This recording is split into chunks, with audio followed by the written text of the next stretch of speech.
Good morning, ladies and gentlemen. Thank you all for logging in. We're just going to wait the customary 2 minutes to allow everyone to register, so that we can start properly in 2 minutes' time. Just to note that this seminar is being recorded. So yes.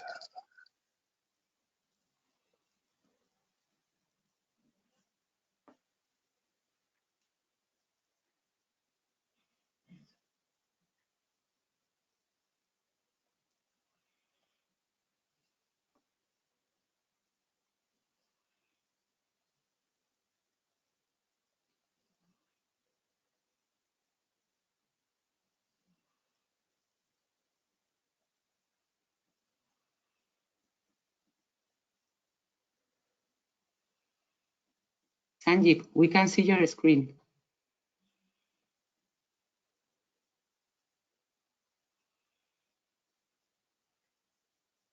Screen, can you see?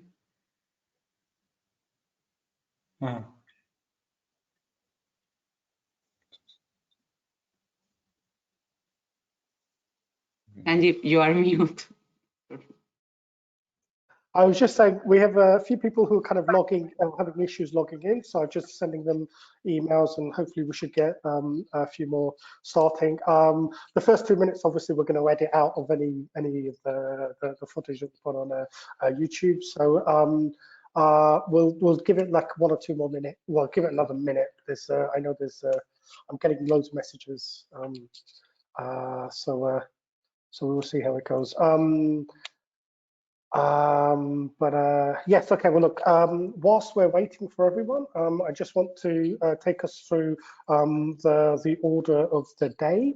So we will start the presentation, we will start our discussion with presentation from Hans Bergner from the European Commission, and then we will open the discussion up to the panel, give the opportunity for a few rounds of discussion there, and then at the same time we'll be taking questions from the audience. So you should all have a chat function, and if you can record your message in the chat function, we'll pick it up as we go along, and then we will pose it to the panel as a whole. If you want to make a specific intervention to a specific member of the panel, then please do put at the name of the person, and then I can address the question directly to them.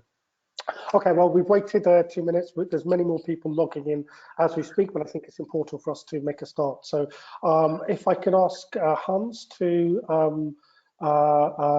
give us an introduction to the Commission's proposal, and remind me, I need to just make you a presenter, which I will do now. And then you can share your screen. No, yeah, I don't need to be a presenter, thank you, because I don't have slides. That's right, I forget. Hans, over to you. You see me and I can speak. Is that okay now? Okay. Yes, please. Good, then I will say good morning to everyone. And yes, so just to say that I'm working in the European Commission DG Climate Action, and I don't want to show my screen. No, sorry. Yeah, if you click share screen, then we can just see you. So, share screen. Hi. Yeah, super. I don't understand. What should I speak now, or what should I do? Yes, please. Okay. My notes at the same time. That's the problem. Oh, this technology is sometimes. Okay, well, anyway, so I work in the DG Climate Action with the ETS, Emissions Trading System, and I am here then to explain to you the background why we have proposed to extend this, or rather set up a new system covering buildings and road transport. So probably you know that we have an ETS already covering the large emitters, the steel, the industry and energy sectors, electricity production, and that's around since 15 years. And now, in view of the new ambitions to go to 55%, the Commission made this assessment that in the sectors of road transport and buildings, we have seen very little emission reductions over the last 10-15 years. And although they have been covered by the national scheme, the so-called effort sharing, there has been, as I said, very small, too little emission reductions. And in the context of the assessment, impact assessments, etc., we have concluded that the price of carbon would help to reduce emissions in these sectors. This is basically to provide also carbon pricing to give incentive for all kinds of different elements. The main thing is, of course, to generate incentive for reducing, for saving energy, but also to invest in invest in energy efficiency, and also to create incentives for new businesses. So, for example, energy companies to help consumers and businesses to reduce emissions, and in general generate economic advantages for saving carbon and fossil fuels. The aim is to speed up the transformation that we need, because the buildings, we know it's a long-term effort to an investment and efforts to create improve the building sectors with large investment needs. And in addition to reducing energy efficiency, it can also create improved air quality, reduce health risk, and improve home comfort. We know that this carbon pricing is not the only way to speed up the transformation in the building sector, and it will not address all the barriers. And therefore, there is also need for a lot of complementary policies, which we already have and which are also proposed to be strengthened, such as energy efficiency directive we have, renewable energy directive, the proposal that will soon come on the energy performance of buildings directive. We have the renovations wave strategy for also renovate the European building stocks. The buildings will still be continued to be covered by the effort sharing regulation, where member states have their national targets. And we also can see a link to the eco-design directive with a lot of products and energy labeling regulations, etc. Now we know that putting a price on carbon, that means also putting a somewhat higher price on the fossil fuel, and there has been, of course, concern that this could have an impact on the lower and vulnerable income groups, notably when it comes to energy poverty.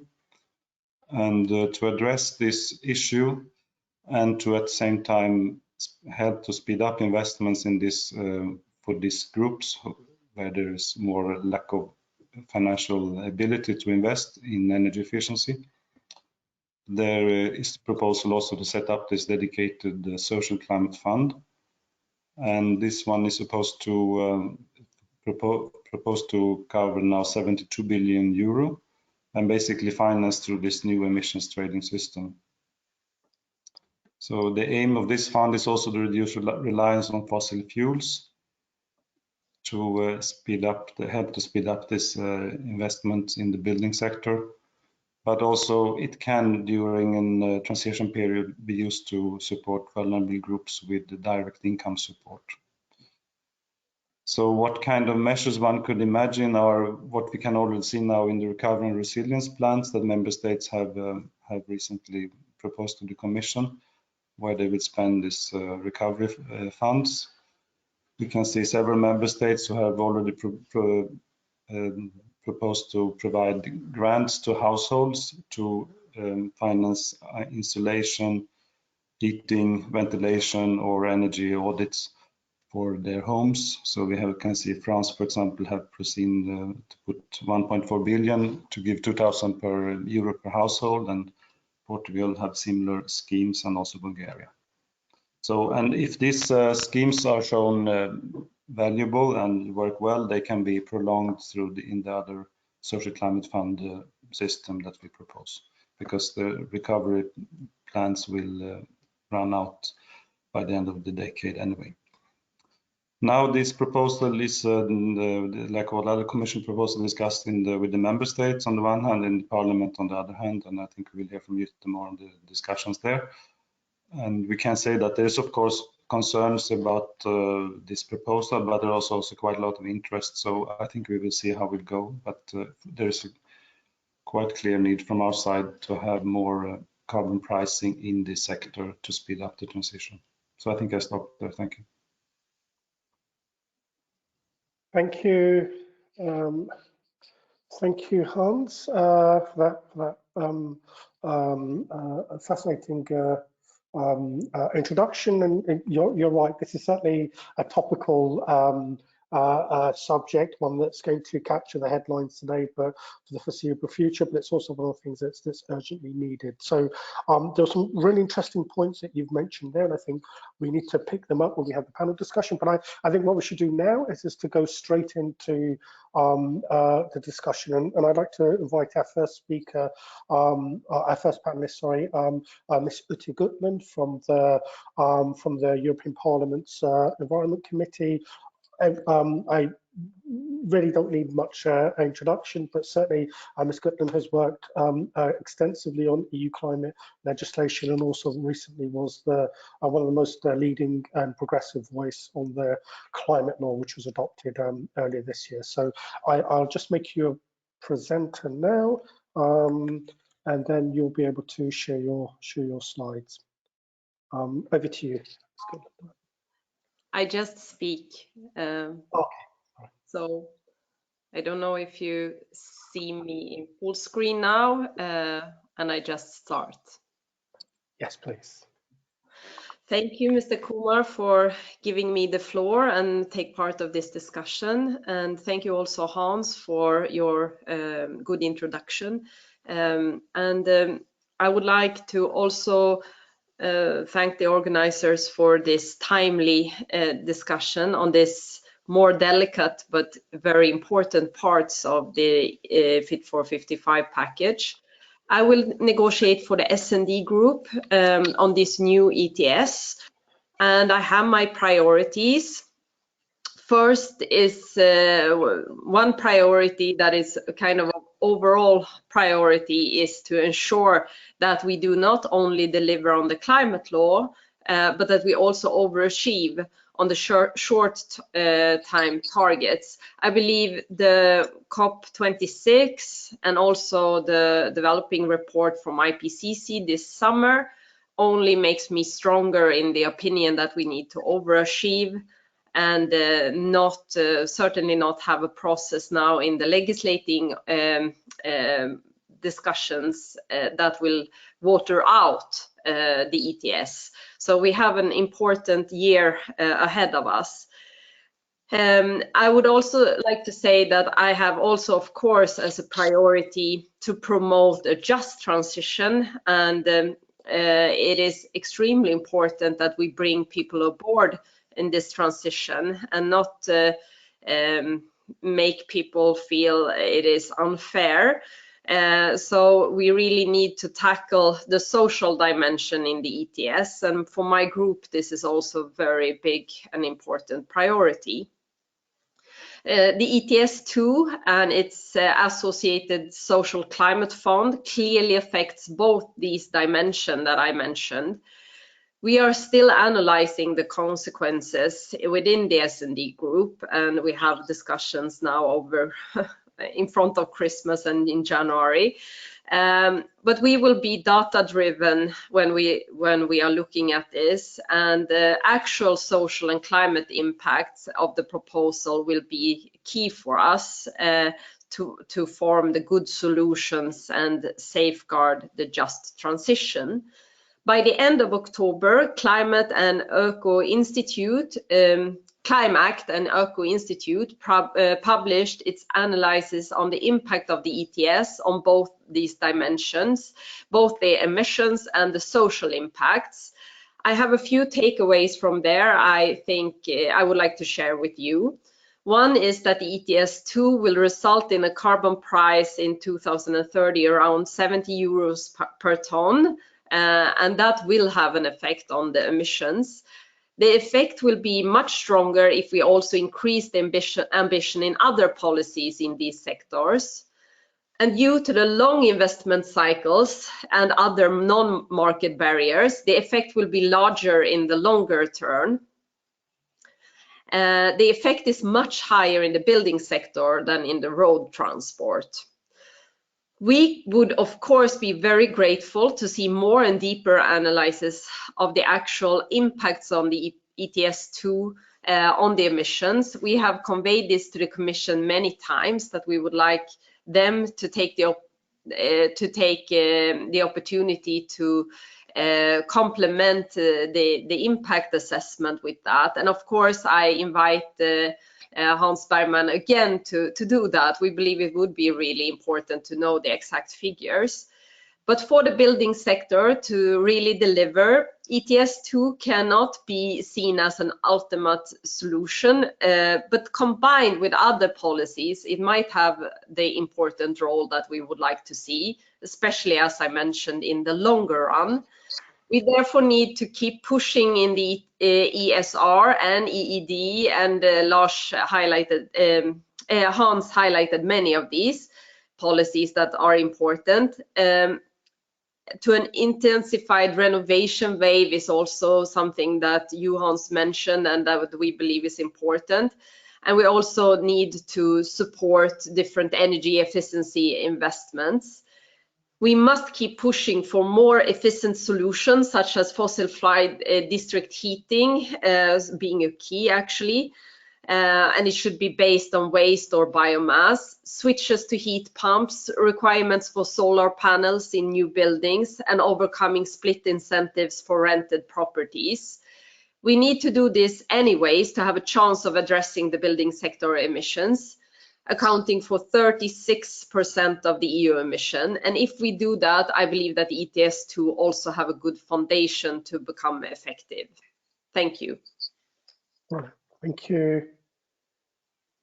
Thank you very, very much. You made some really fascinating points, and I think we can come back to them when we open the discussion up. Let me now move on to the next person in our order, which is Dirk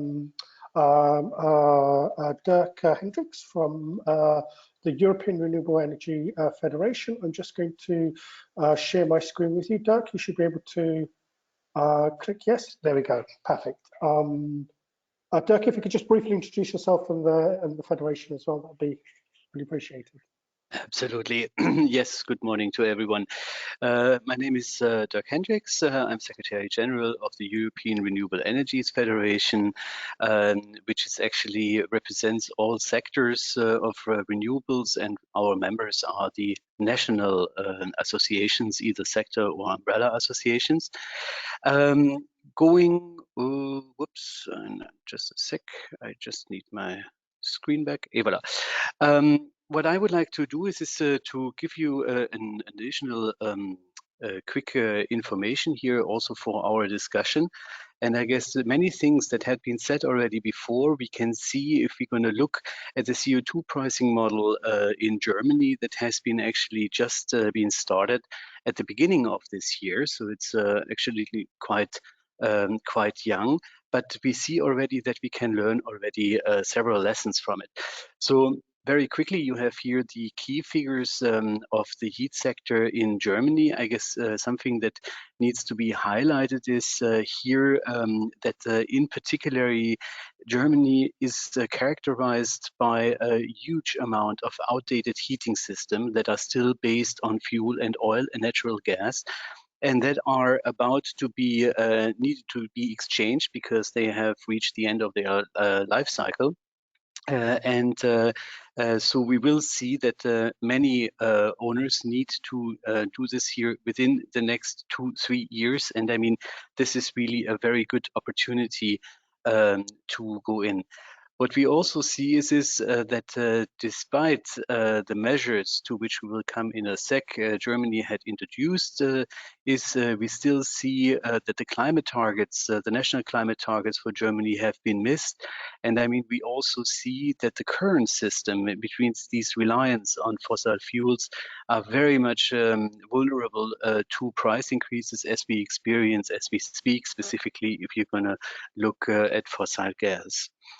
Now, the system that Germany here introduced is the national emission trading system. And the basic idea is of course, that those who basically emit CO2 must pay for it, whereas those who help to reduce it are rewarded. And how it functions is that companies that bring fossil raw materials into circulation must get an so-called emission allowances or certificates for each ton of CO2. And of course, this additional price, so they are price tags here, they are passed on then to the consumers. The German government has fixed this price, starting with a base price of 25 euros in 2001. And this will go successively up to 55 euros per ton in 2025. In the following year, so in 2026, the price should float, or the fixed price is set between a price corridor between 55 and 65 euros. And the government will take a decision then in 2025, what's going to happen then after 2027. So basically to give time to the consumers to get adopted to it and take this into consideration for their planning. Now, what happened with the money from the CO2 price that is then generated from these certificates is that this is used for climate protection and social compensation measures. In the specific case of Germany, it is to reduce the electricity bill, you know, the so-called EEG levy that is currently put on renewable energy. This year will help to reduce it. And I mean, you see that on an average, households will save up to 60 euros per year on their electricity bills. Now, the next thing, and this is very German specific, is that there will be additional support for long-range commuters who are driving by car very long distances to go to their job place. And this is here where they are getting additional money specifically to compensate them for higher diesel and fuel prices for their cars. Of course, as also here proposed at EU level, this is not like one single thing, but it is sort of like complemented by further legal and fiscal measures. And I mean, this is in particular that there are promotions of tax reductions. The moment you're gonna provide energy efficiency measures for buildings or, for example, exchange heating tickets. And then there are also incentives to make, for example, travels by train cheaper, whereas travels to flight more expensive. Now, the last government has hailed this as quite large reductions or respectively incentives, which is in absolute numbers true, but I mean, they are still quite little actually. Just to come to a very quick assessment, we see that what Germany has now put into place is unfortunately still too little and too unambitious to trigger a real system change as envisaged. And I mean, what we see is that despite these measures, new installations, for example, now in oil heatings this year, has again peaked, very strong increase this year, which is among others also due that fossil fuels are still subsidized, so made artificially cheaper. So of course the CO2 price and other incentives do not really trigger such a system change.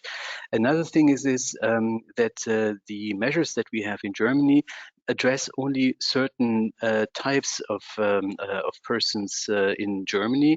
So the moment if you are a homeowner and you have some cash flying around, then you can easily do installations or this, whereas sort of like what I mentioned here in quotation mark with non-wealthy homeowners, so those who have not surplus money lying around have difficulties to basically get loans in order to do the relevant necessary works. And of course also for tenants, they have very little, if at all, possibilities to become active in this. Also for landlords, as the prices are passed on to the tenants, there's of course also very little incentives to do any kind of energy refurbishment measures. The same is also true for the industry, where also the price incentives are for the moment simply too low. Plus, in addition to that, that there is no clear signal from politics, like for example, with clear and very high targets for 2030, for example, to really send a clear signal. So consequently here with the recommendations, there are several studies specifically for Germany where they say that if they would like to reach their climate plans that they have, in particular to become neutral, CO2 neutral, that the price would need to go much, much higher than it is at the current moment. Figures are turning between 125 and 180 euros per ton. But I mean, in particular, that these increases must start immediately because you have these kind of like delay effects. And in addition to that, it needs to be a steady increase to give very clear signals and incentives to citizens to make and to the industry to change.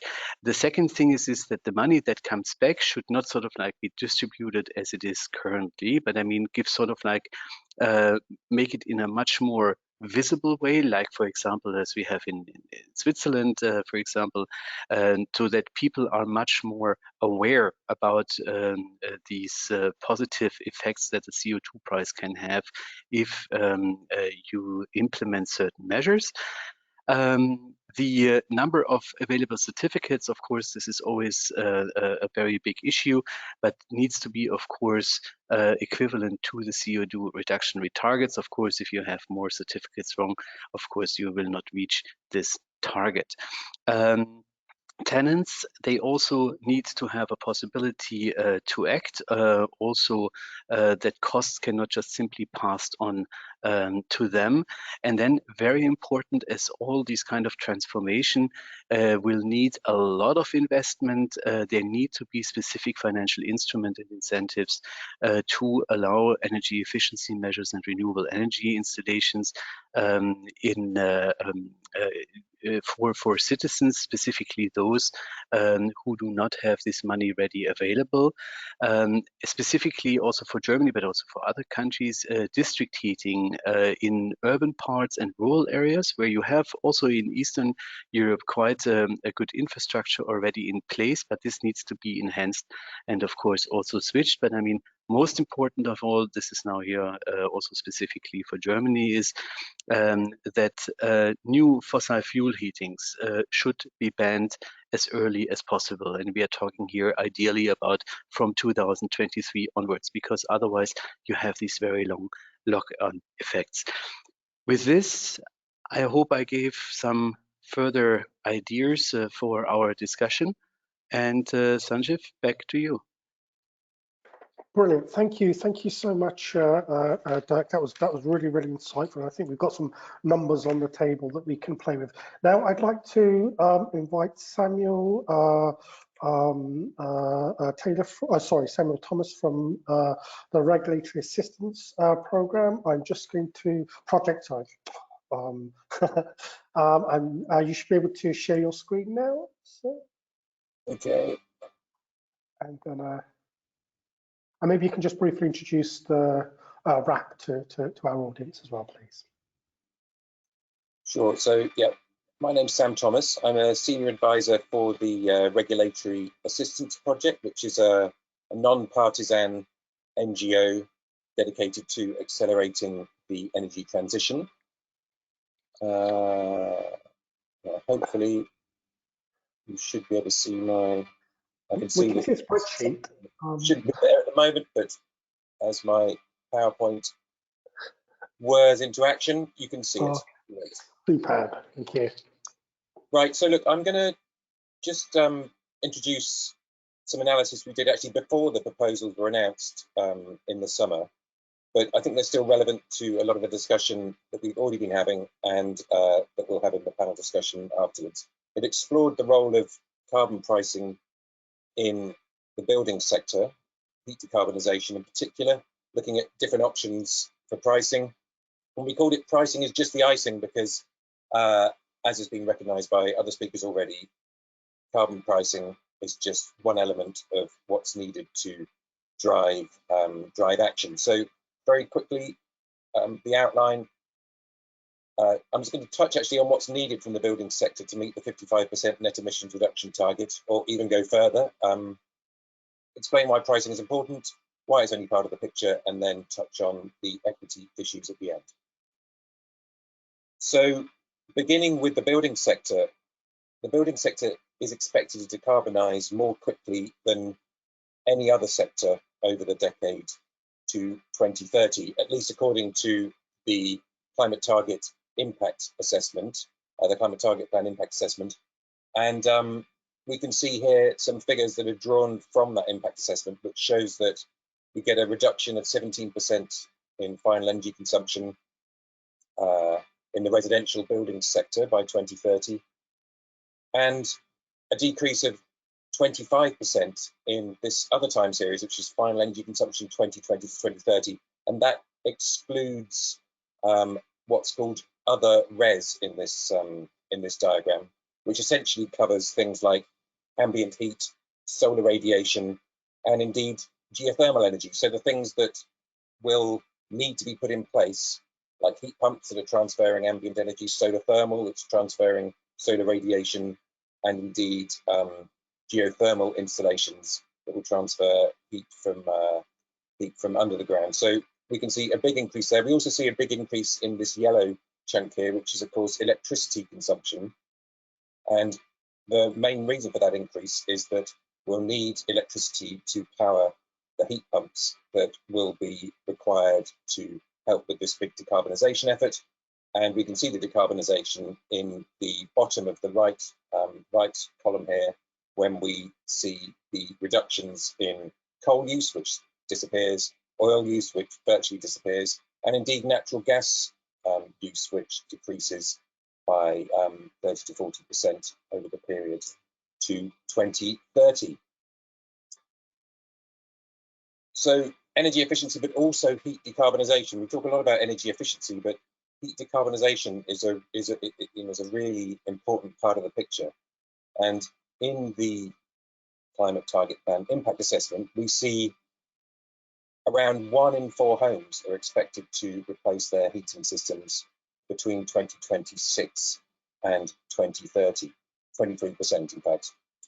And that is a very rapid change that we're going to need to see take place. And most of that change will be in individual homes towards heat pumps, i.e. towards electrically powered heat pumps. Although of course we will also need to see action on district heating systems, as has already been described. So how to go about ensuring that this dramatic change actually takes place?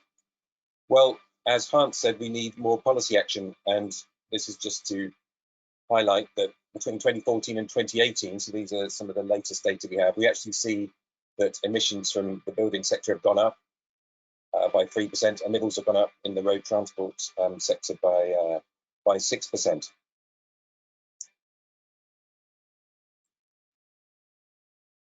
And if we're going to get people to reduce their emissions and switch to electricity, of course, pricing is an important part of the picture. How can we expect people to switch from their fossil fuel systems to electricity-based systems if the economics of switching don't add up? And we see from this chart that one of the reasons why the economics don't stack up at the moment for many people is that the taxes and levies that are borne by electricity are fundamentally out of balance with those that are borne by, well, in this chart I showed natural gas, but I could equally have shown oil, heating oil. We see that only, at least in 2020, only in the Netherlands was natural gas taxed and levied more strongly than electricity. Although I should add that since this diagram was created, Denmark has introduced a new, much reduced rate on electricity for heating purposes, And we've also just heard from Dirk about what's happening in Germany with respect to reducing taxes and levies for households on electricity subsidised by the revenues from the carbon tax. Now, that diagram only looked at taxes and levies, and of course, the ETS is also an important element here. And the current carbon pricing regime exacerbates the imbalance I showed on that previous chart. So what we can see at the moment is that the buildings and indeed the road transport sector are mostly in what will be ETS2 if the proposals go through, but partly they're in ETS1, and of course that's because electricity, which is used to heat homes and indeed power some vehicles, and indeed some district heating installations are already covered by ETS1, but the majority are not, and they would fall into ETS2 should we go down that route. So one option is clearly to extend emissions trading to the rest of the buildings and road transport sector, and clearly that's what was proposed in the 55 package. Of course, the other option, which has also been taken forward, is to increase the ESR targets, which cover that part of the remaining part of the buildings and road transport and the industry and the SME industry and agricultural sectors, and then of course we've got LULUCF over here. So why might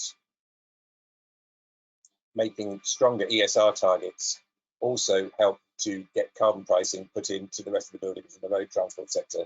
Well, you just have to actually look at where there are already carbon prices in member states, and we see that it's very strongly correlated with having strong ESR targets. So this chart shows on the left-hand side the countries with the weakest ESR targets, i.e. the ones that require the least amount of effort to meet when you consider a baseline position. And on the right, you see the countries that have got the toughest ESR targets, the ones that are really tough to meet. And on the bottom here, we see whether those member states have got carbon pricing measures in place or not in the space heating sector. And we see that on the left, hardly any of the countries have got carbon pricing measures in place, and on the right, most of them. And if we look on the left, we can see Portugal and Slovenia are amongst the only countries with very weak ESR targets. Well, they do have some carbon pricing measures, but amongst the countries with carbon pricing measures, they are at the weaker end of the scale. And indeed, it's only in Sweden and Finland where we see that the carbon price facing direct fossil fuel combustion in the space heating sector is actually higher than the ETS price facing people using electricity to power their heating systems. So we do need to tackle carbon pricing clearly if we're going to get the incentives right, but carbon pricing is no panacea. We need a mixture of pricing, regulatory instruments, and supporting instruments. Prices on their own will not overcome the many other market failures and barriers that other speakers have already mentioned. And of course, unless the revenues are used in the right ways, they're not going to tackle the equity concerns that come along with the carbon pricing regime. Indeed, if we were only to rely on carbon pricing alone, we would need very high prices to drive the needed emissions reduction. And that's because the price elasticities of demand for fossil gas for heating are very low. So that means that if you change the price of the fuel, then the change in the use of that heating fuel is very, very limited. And if you just apply these price elasticities to a 25 euro per tonne carbon price, like the one that was brought in Germany, you would expect to see maybe a 7 to 8% increase in the energy price and a decrease in energy consumption of around 2.5%. To get to a 17% decrease in energy consumption, you need a price of around 180 euros per tonne, which would equate to roughly a 50% increase in the energy prices facing people using fossil fuel for heating. And well, what would that mean? Well, you might get a 17% reduction in energy consumption, but would that be as a result of energy efficiency actions and investments in heat decarbonisation? Well, partly because those that are able to afford investments would, yes, be more likely to invest in a low carbon heating system, but those people that cannot afford to invest are just more likely to ration their energy consumption. So a big part of that decrease in energy consumption would likely be from people at the lower end of the income distribution who cannot afford to invest in new heating systems, and also where the impact of the carbon price has a bigger increase on their disposable income in terms of the share of their disposable income available for heating and other uses.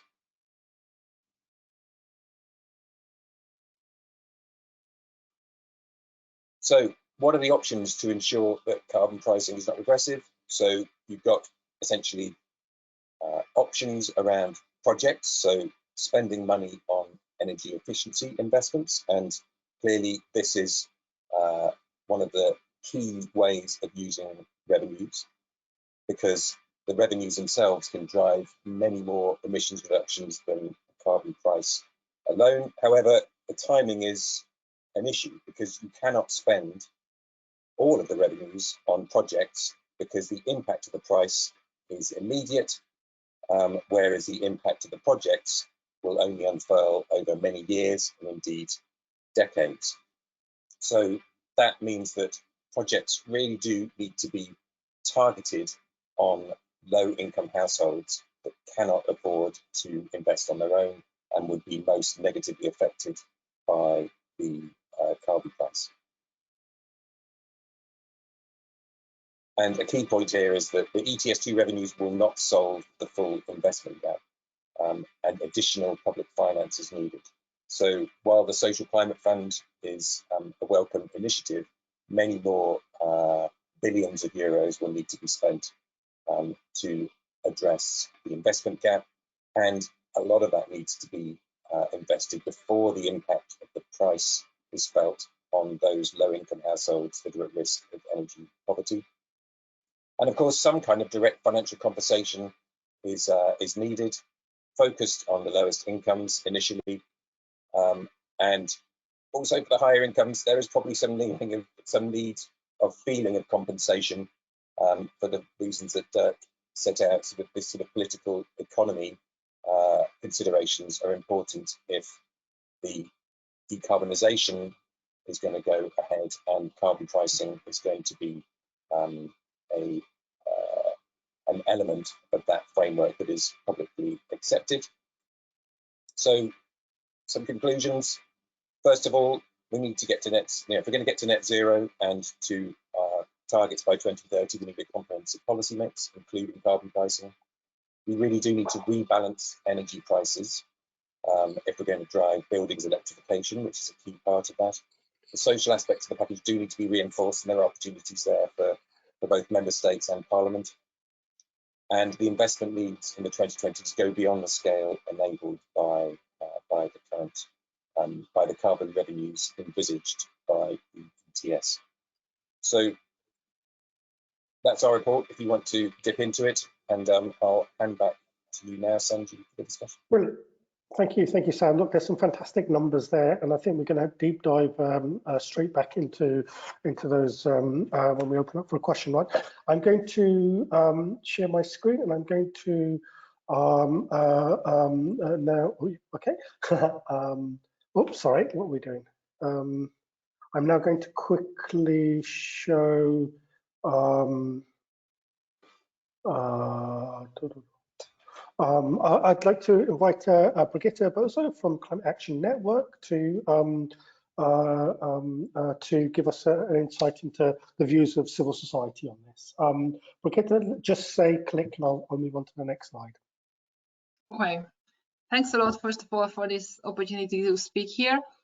My name is Brigitte Bojo, and I'm a climate policy coordinator at CAN Europe, which is Europe's leading NGO coalition fighting climate change. We have over 170 member organizations in 38 European countries, in case you didn't know that. So a lot of food for thought and a lot of alignment in the previous presentations. And as a disclaimer, I must say that even environmental NGOs are not fully united when it comes to the nitty-gritty details of ETS2 and the Social Climate Fund, but we have invested quite a lot of time and long discussions, the debates to these proposals, and came to a few conclusions that I'm going to share with you. So don't quote me as an official position of CAN Europe and NGOs here, but I'm here to share with you some thoughts and some points to address.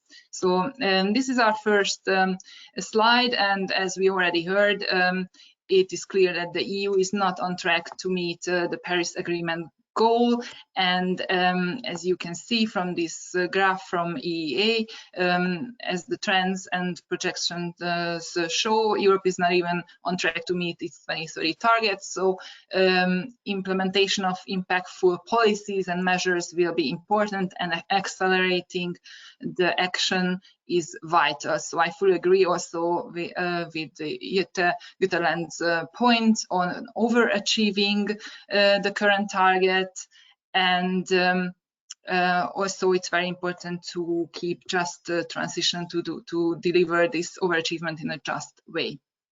So in the EU, buildings play a huge role, obviously, and we can say that more than 7 out of 10 buildings are energy efficient. So it will be vital to tackle this sector. So how would ETS2 and the Social Climate Fund solve this problem? Next slide, please. So in our view, it certainly cannot solve it alone, and it's unfortunately hard to judge right now how significant its contribution could be.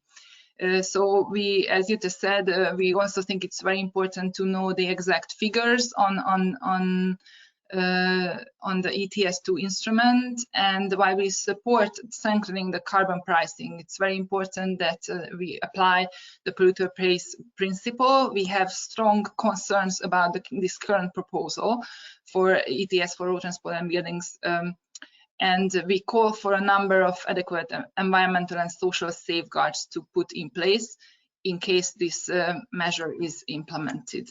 So why? And next slide, please.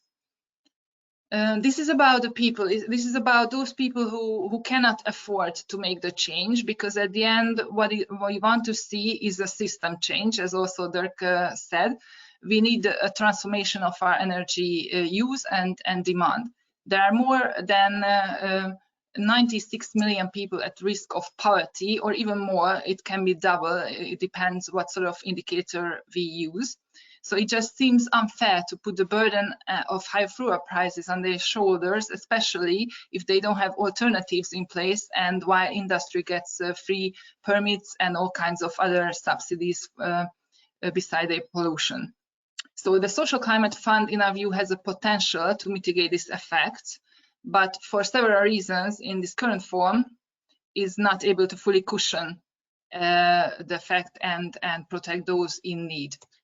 And make this transformation a reality. And therefore, we call for safeguard, and I think this is on our next slide, yes. So first of all, the environmental benefit of this ETS2 instrument should be guaranteed, so we should come clear on the actual impact. So I would also very welcome for the European Commission to provide some more calculations on this. To see if it really incentivizes the change that we need, as also we saw from Samuel's presentation. The price elasticity is very limited, and what we need is, at the end, is the emission reduction and the cap on emissions. We need adequate and timely support and investments that pave the way for carbon pricing. So again, very much agree that people need to have the necessary infrastructure and alternatives in place before they're hit by carbon pricing instruments. And the polluter pays principle should be urgently implemented across the board. So all environmentally harmful subsidies must be removed and external costs internalized. This means, of course, big polluting companies also must start paying the bill. And again, very much agree with the RAP's assessment that a policy mix and strong national targets are needed and accelerated action is needed. We call for targeted support for the most vulnerable in time for real solutions, meaning that subsidizing their energy bills can only be a temporary solution, although it seems to be needed.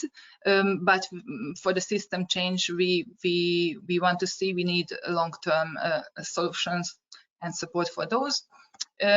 We should ensure transparency and participation of the stakeholders, and I think there's less talk about that we need to make people understand and involve them in this process. And as you say, a good example maybe in Switzerland, when they get reimbursed in a very visible way. We cannot just impose a new instrument on them, and I think that the positive vision and communication and open communication about also the hardships would be very important. Finally, the CO2 price should be reliable and regulated to protect from volatile price changes. And the next one is our last slide. So regarding the Social Climate Fund, first of all, it's very important that it cannot be a substitute for systemic reforms towards fighting energy poverty and the existing inequities. These principles should be embedded in all the policies and again aim for a systemic change, a transformation to climate neutrality. In our view, Social Climate Fund should target the most vulnerable, and those measures that it addresses should prioritize the measures for the most vulnerable. So, for example, some NGOs highlighted that support for electric vehicles could be misused by those who can afford to buy, for example, SUVs or electric vehicles already, and would support the more rich segment of the society. We think we should prioritize on those in need. And we also think that the Social Climate Fund should be launched as soon as possible, possibly from 23 already, and must come additionally. There are, in this current proposal, not many safeguards to ensure that it doesn't replace existing national funding schemes. And yeah, the size of the funds needs to be significantly upgraded, and we should try to find some other sources than ETS2, as it also would come later in the picture, to boost this fund potentially with existing, the traditional ETS revenues. And also we call for these new instruments revenues to go 100% for climate action. So now there's a big ambiguity about ETS2 going to the own resources, what sort of purposes would have. This needs to be transparent, and we call for this instrument to support climate action fully. And finally, I already mentioned this before, that we should prioritize the structural solutions.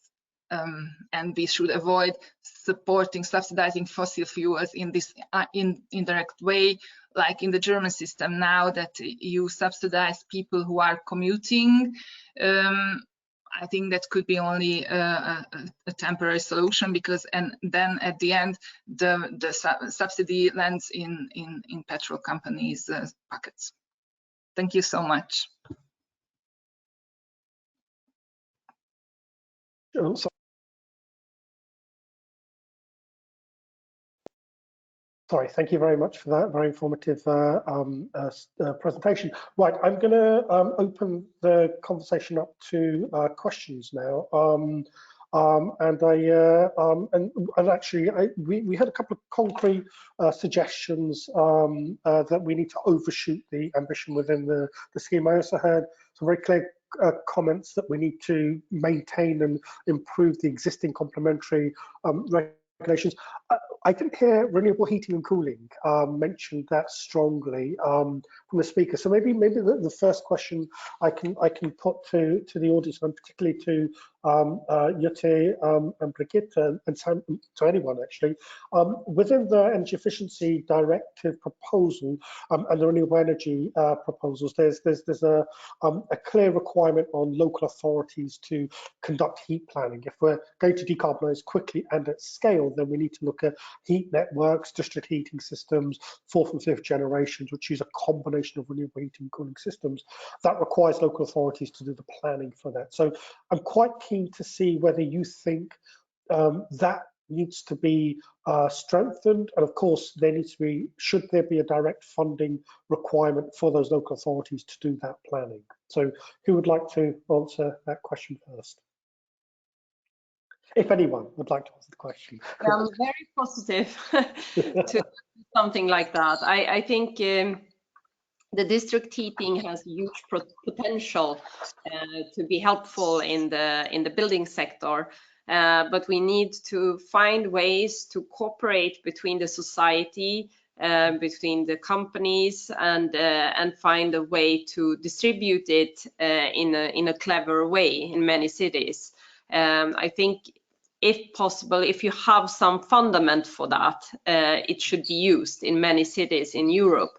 But of course, it depends on where do you have your energy mix and what's the fundament for your city. But if it's there, then it should be used, and it should of course be as I mentioned also in my intervention, it should be it should have the green energy in the system, so you don't use the district heating with fossil fuels. And I think also in the ETS last time we did fight for, it's in the old ETS, we did fight to get rid of the spending in the modernization fund on the fossil fuel and the coal plants, and it is only 2 member states, if I am not mistaken, that still have the exemption here to use that in their district heating.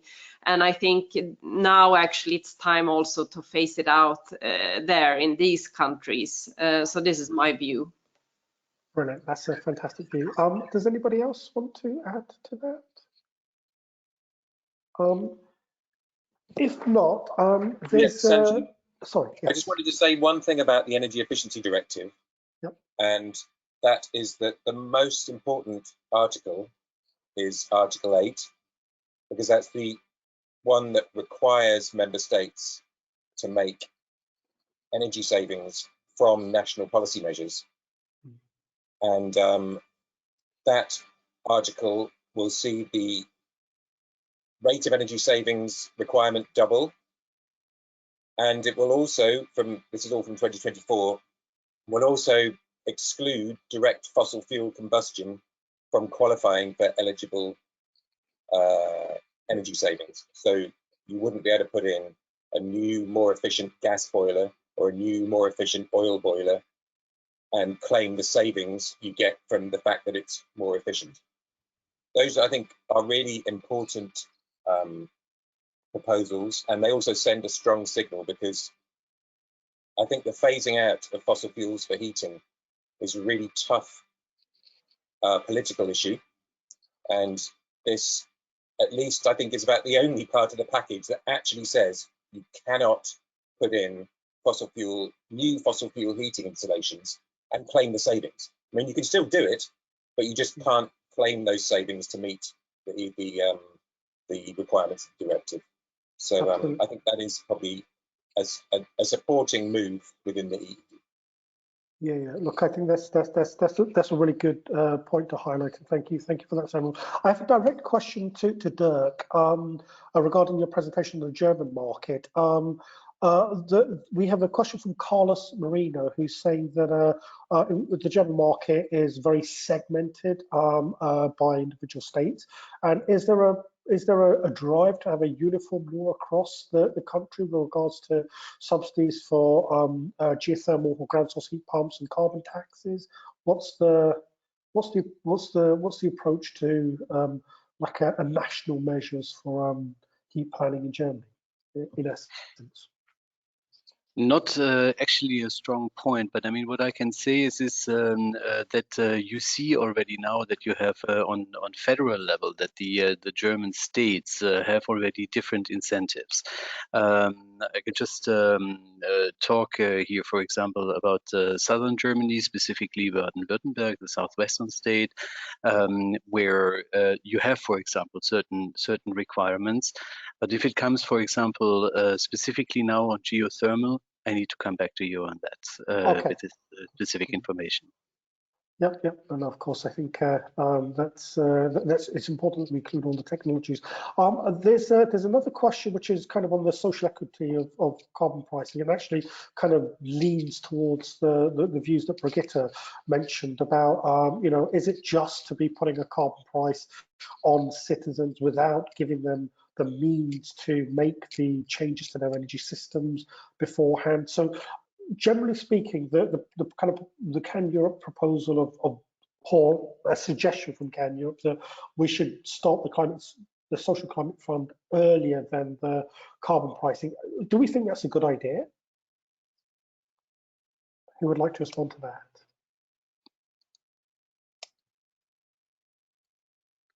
Maybe I can just say a few words about that. And I think thanks for all the comments. And of course, the importance of just transition, like Jutta mentioned, is absolutely essential. And it's also very much in line with the Commission's the whole philosophy of and notably of the Social Climate Fund. But also, the ETS as we have it now, this year we will generate about 30 billion euro to the member states, and which member states should use for climate action. And that can be all kinds of issues, but not least to support, for example, lower-income households already now in investing in cleaner energy and new heating systems, all of that. And as I said, this recovery resilience funds money is also used for that.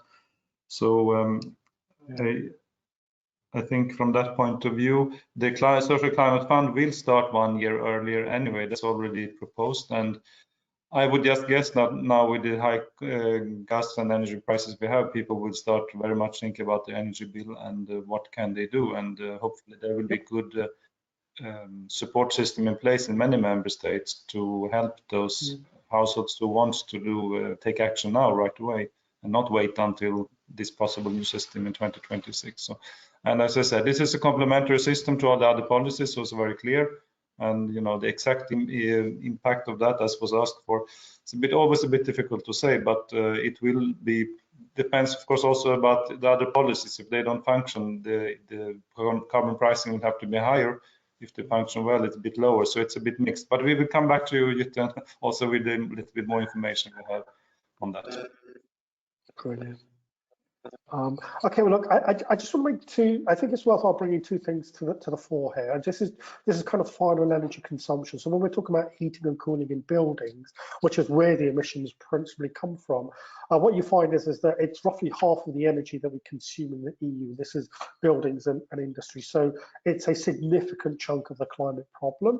And what you can see is over 70, nearly 80% of this comes from fossil. So whilst we've had a lot of attention on electricity and transport, we've had really ineffective policies up to date on heating and cooling, so it's important to prioritize it. I'd like to throw a question open to both Hans and to Jutta, but also to the other panelists. Article 30D.2 put 600 million allowances into the market stability reserve. Now, when we're talking about the kind of complementary aspects with other parts of the package, within Article 23 of the Renewable Energy Directive, which deals with heating and cooling, there's a requirement on member states to introduce risk mitigation frameworks. And one proposal is to take a proportion of those 600 million allowances and actually use that to create a centralized risk mitigation underwriting scheme. And what this does is that it allows member states or local banks who are offering loans or installers who are seeking to make payment projects, renewable heating cooling projects, to actually go ahead and make them and use and then attract the public sector finance within them. So I'm just curious as to whether you think that this is, that we need to be innovative about creating an additional EU fund directly for heating and cooling using those allowances.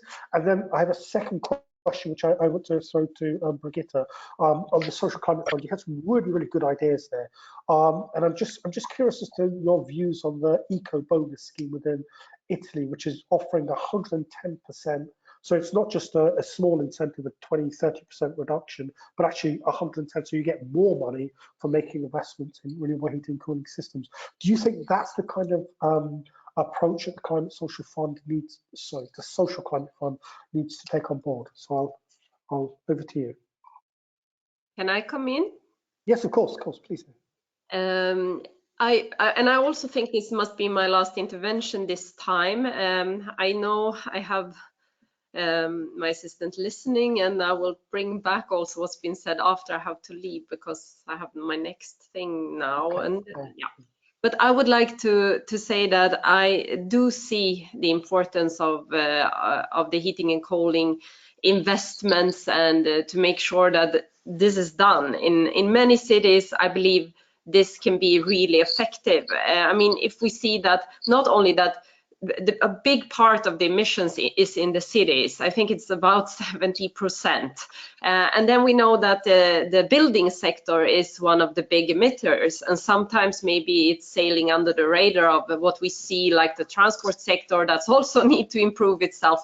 But actually the building sector is quite anonymous for people, but it's there and it's emitting a lot. So yes, we need this. And then in risk of speaking too early, and my group needs to be involved here too, but what I also see is that in the innovation fund now we have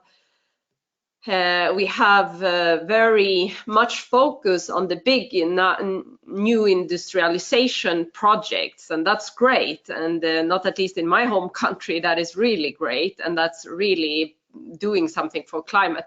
But this fund will also consist of more money, and it is important also that these projects that could coordinate actors, not only the big industrial projects, but also projects that it's about different companies together, communities, co-organizing maybe systems that could be efficient for heating and cooling. Or, I mean, that could also be in the smart transport systems, it could be in the circular economy, but these kind of cooperation projects is not being funded today. So I'm very eager to find ways to make these projects happen. And I think what you are asking for here fits into my way of thinking here. Thank you. And I think, unfortunately, it has to be my last intervention. I'm really sorry, I have a meeting now and I wanted to stay longer, but I think this is what we also said in front of this meeting. Yes, you did. I realised we're running out of time. Thank you very, very much for your participation. Jutta, you gave some fantastic inputs, and everyone, please do follow up with Ms. Gutman. Sanjeev, I think I also have to leave because I have a meeting now, so I hope you don't mind. But okay. I think I'm given the fact that we're 8 minutes over time, and we scheduled just an hour slot. I just want to thank all of our speakers for their fantastic inputs. There's a lot of rich information there. We'll share the slides. We'll also share the contact details so that all the participants can reach out and seek additional information. Apologies for not being able to respond to every single question, but again, we'll have the contact details so you can follow those. You can follow those up as you wish. It's on behalf of Ejik and Erif, it's a great pleasure that for you to take part in our conversation, and we look forward to our next event together. So thank you everybody, and have a good afternoon. Goodbye. Thank you everyone. Thank you. Bye-bye.